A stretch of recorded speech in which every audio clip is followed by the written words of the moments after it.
The Chargers pull off the impossible. They got even more injured during the bye week. Cooper Kupp will play for the Rams. We're going to go beyond the numbers to try and describe what an important development that is.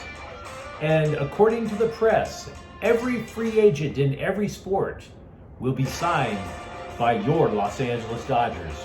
Hi, I'm James. This is your daily dose of sports and snark for the greatest sports city in the world, Los Angeles. This is Faithful Angelenos. Yes, the morning edition on November 5th, 2022. I want to start off by thanking we added yet another new subscriber to the channel. Every last one of you who get on the ground floor, I appreciate you guys, I do. If you like the content we put out about LA sports, clickety-clack the like button, clickety-clack the subscribe button. There's a notifications bell. Hit that. It lets you know when we drop new content. Sharing is caring. Let people know we exist. And comments. It is the weekend, and there's a lot of good stuff that's going on today. I'll tell you that. Before we go through the news and notes, quick look at the scoreboard. Russell Westbrook, they are now chanting his name at Crypto.com Arena. We Laker fans are a fickle bunch, aren't we? He scores 26 points off the bench. Doesn't matter though. Utah 130, Lakers 116. The Lakers, they fall to 2-6. Meanwhile, Paul George, 35 points, impressive. Clippers 113, San Antonio 1-6. The Clippers are now back over 500 at 5-4. Meanwhile today, Cal is at USC. Kickoff is at 7:30. There's a preview of that game on the USC playlist. UCLA is playing at Arizona State, also at 7:30. Preview of that game, UCLA playlist. MLS Cup is on the line at Bank of California Stadium this afternoon. Philadelphia Union versus LAFC at 1 p.m. There's a preview of that game on the LAFC playlist. And in a late-breaking development, center back Eddie Segura out for the LAFC, out for the black and gold. That's a hit on defense. And of course, Florida is coming into town. They are at the Kings at 7:30. Kings, what can I tell you? Consistently inconsistent. 6-6-1. So on the Chargers preview earlier this week that I released for their game in Atlanta, I speculated that injured wide receiver Keenan Allen, that might even be a ruse, that one way or another they were going to find a way to get him on the field on Sunday. Because surely LA wouldn't fly all the way across the country to Atlanta without three of their top wide receivers, right? Wrong, not happening. Allen is actually out. He played 2 weeks ago after having injured his hamstring. He has the entire bye week, this week off. He can't go. And for that matter, neither can Mike Williams. He's out. Tight end Donald Parham, he's out. Maybe even number four wide receiver DeAndre Carter is out too. And I tell you something, there was a friend of mine, used to work out in Temecula, a big Chargers fan. We used to talk crap to each other all the time. He used to bemoan, quote, the curse of the Spanos, unquote, obviously referring to the Chargers owner. And I always waved it off, curses, things like that. And my wife, she's all about that supernatural stuff where you see the guy and, oh my God, all of a sudden I noticed a book falling and it must have been my dead dad, something like that. Now, I'm asking myself, how is it possible that you get even more injured during the bye week? I mean, it's not even just on offense. On defense, it's Chris Rumpf. He's the backup for Joey Bosa, who both of them are out. Jerry Tillery is out. What paranormal events are happening at SoFi Stadium when the lights go out? Right? Are you hearing weird noises when the wind goes through the open side of the dome? Get out. Oh, we don't know. We don't know. Somebody needs to get one of those paranormal groups with their little Scientologist devices and walk through with their pushing their buttons, looking for engrams, trying to figure out what the hell is going on to injure so many innocent Chargers. And I will say it's actually it's even stranger when you think about it, because we're in November now, right? Can't blame this on Halloween. Mike Myers isn't chasing Jamie Lee Curtis around now. That's over. It's played out. Running back Cam Akers is not a lock to play in Tampa on Sunday for the Rams. This according to coach Sean McVay. Wide receiver Cooper Kupp, on the other hand, will play. Now, if you saw the game last week against the 49ers, toward the end of the game, Cooper Kupp turned an ankle. And there was a hush over the crowd. You cannot go without Cooper Kupp for a month. The man won the Triple Crown last year as a wide receiver for most catches, most receiving yards, and most touchdowns. Cooper Kupp accounts for 1/3 of the Rams' targets. That is the most in the NFL. It is very difficult to overstate just how integral he is to the Rams offense. And if you think about it, who expected this from him back in the day? You knew it was okay, but all of a sudden, you could make an argument that he is the best receiver in ball. Not just last year, but over the last 5 or 6. So how did this happen? ESPN, to their credit, they went to players, they went to coaches, not just with the Rams, but around the league, and asked what made this relatively unknown, undersized receiver such a phenomenon.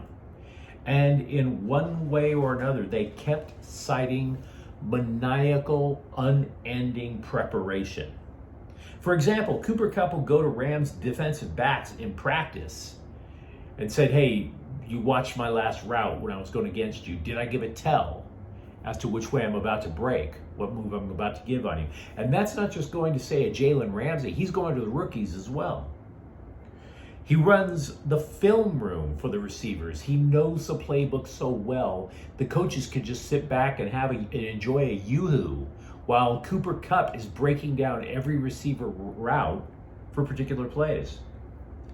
He suggests ways that he can block for the running backs, changing the formation for a play that has no chance whatsoever to go to him. He's been called by Bengals coach Zach Taylor, a former Rams assistant, as, quote, like a quarterback playing receiver, unquote. Now understand, it's unlikely he's going to repeat as a Triple Crown winner this year. Just in receiving yards alone, he's 3rd. He's behind Minnesota's Justin Jefferson and Miami's Tyreek Hill. But again, it is an uncommon situation to see somebody playing wide receiver who you may as well consider a possible offensive coordinator in the future when he retires. He is that involved in building the entire offense, not just his own routes. The Athletic has listed the top 25 free agents in baseball. And where could they wind up? Well, for the top 6, they think LA wants all of them. All of them? Aaron Judge, Jacob deGrom, Justin Verlander, Carlos Correa, Trey Turner, Xander Bogaerts. The last 3, by the way, all of them are shortstops. And I'm sitting there like, good God, guys, this is not fantasy baseball. You're not just throwing stats up against a spreadsheet to see who has the better draft. They listed every free agent imaginable, and I'm looking through the story going, you guys, you forgot Odell Beckham Jr. Maybe the Dodgers will go get him. Maybe they can fit Carmelo Anthony under the luxury tax, right? I hear PK Subban is available. Patrice Bergeron? Why not? Dwight Howard? Go ahead. Sign with the Dodgers. Every single free agent linked to the Dodgers, pretty much. By the way, speaking of salary caps and the Dodgers, here's a thought. We talked earlier this year about how third baseman Justin Turner how if there's a team option on his contract, if the team picks up the option, his salary is $16 million. If they cut him, they have basically a let's shake hands, bygones be bygones agreement, and Turner gets $2 million. Perhaps the Dodgers might be thinking, cut Justin Turner because his stats were lousy last year, and he's in his late 30s, but then you resign him for much less, say $8 million. So instead of giving him $16 million, you're giving him 10, or maybe go lower, $2 million plus 6, maybe higher, $2 million plus 10 million. Either way, one way or another, the Dodgers are just basically trimming some of the fat off of their payroll. It's just a thought. Let me know what you think about what you would do in the comments thread regarding Justin Turner. USC's defense has allowed 400 yards in each of the last 2 games, and Alex Grinch is just beside himself. He is literally like a picture of woe. The last name alone for Grinch conjures up like this, the obvious character during the holidays with Dr. Seuss, but calling the defensive coordinator a Grinch, it doesn't fit. The Grinch's heart grew 3 sizes that day, according to the story. But then you listen to the defensive coordinator talk about the Trojans. I don't think his heart's capable of growing. It's not hatred of his team as much as it is this quiet self-loathing that he just basically lets out under his breath. Quote, "It feels awful," is how it feels. "The only reason we can sleep at night right now is because we played hard. That gives you a shot," unquote. Okay. Who invited this guy to the party? Am I right? Man, I admit I would like to talk football with the guy, but I damn sure wouldn't want to split brewskis at a tailgate. What a drip. Anyway, regarding the Trojans, they have on their schedule 2 offensive weaklings ahead, including tonight's game against Cal. But then comes UCLA, and we definitely know that the Bruins know how to move the ball down the field. By the way, speaking of UCLA football, if you appreciate perseverance, and if you lived in Hollywood like I did, you better appreciate perseverance. It is not an easy road to hoe. Make sure you show a little bit of respect to UCLA free safety Mo Osling, because he has been there for 6 years. 6. And this year is his first year on the starting lineup. Yeah, 5 years just grinding away. He was part of the last recruiting class from former coach Jim Mora. And when Mora got clipped and Jim Kelly got brought in, a lot of those freshmen for the UCLA class, man, they fled that sinking ship thinking that, just like how USC lost a ton of recruits after Clay Helton got fired. And you're sitting there going, why would you be so quick to leave USC? Clay Helton couldn't coach. Same thing. Actually, Jim Mora could coach a little bit, but a bunch of recruits just said, to hell with this. We know Chip Kelly was in the NFL. We don't care. We're out. And he still couldn't crack the starting lineup. Now, he is a starter. And Osling leads the team in tackles with 52. So perseverance, folks. It does, in fact, matter if you can, in fact, get yourself some. But let me know what you think about things in the comments thread, whether it's MLS Kupp via Cooper, Dodgers free agency, and what in the hell is going on with the Chargers medical team. Love to hear your thoughts. Now, if you enjoyed this broadcast, don't forget to subscribe to Faithful Angelenos. We do talk LA sports here. Thank you for watching. I'm James.